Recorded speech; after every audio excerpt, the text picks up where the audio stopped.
Yeah, I left school at 16, but as I say, I would say the journey started from about 14. I think we should all start talking about money. Yeah.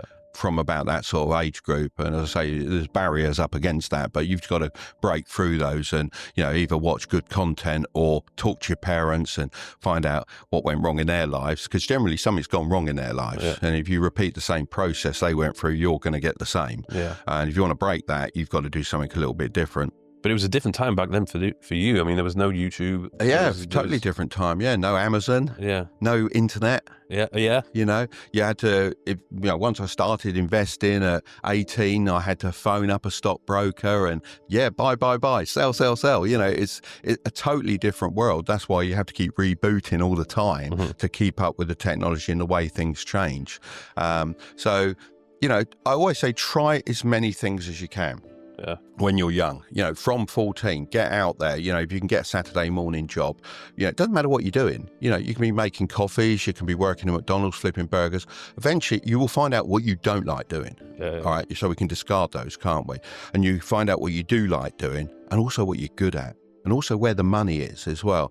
So if you get yourself like a Venn diagram, you've done all these jobs, so you get a Venn diagram, you've got 3 circles, you know what you're good at, you know what your passion is, and you know where the money is, right? So if you've got one thing that goes into the middle, into that sweet spot, so I don't know, say for example, you like YouTube, and you're good at producing videos, and there's money in it, there's the sweet spot. You've got it from all 3 areas. That's where you are.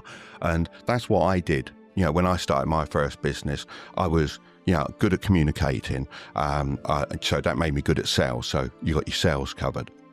I was passionate about flying radio control helicopters, which at the time was very hard to do and not many people did it. So that was my passion. And there was money in it. So the 3 combine, and then you try and twist it a little bit to make it different from everyone else. And by working in a model shop for a while, part-time, I could write down all those different things that they were doing well, like, they sell well, or he's a good customer, I'll get his number, and all the rest. But the important thing is not writing down what's good, it's what's bad about a business that you're working in as well. And really drill down, ask good questions. You're only going to get good answers if you ask good questions. So the quality of your questions determines the quality of your answers. And you can learn so much from a small business that you'll never learn in a big business. Yeah. Because you're just a number there. Whereas if you're in a team of, let's say, 10, 15 people, you can learn everything about that business. And then all the bad things, you can make sure that you can improve on those.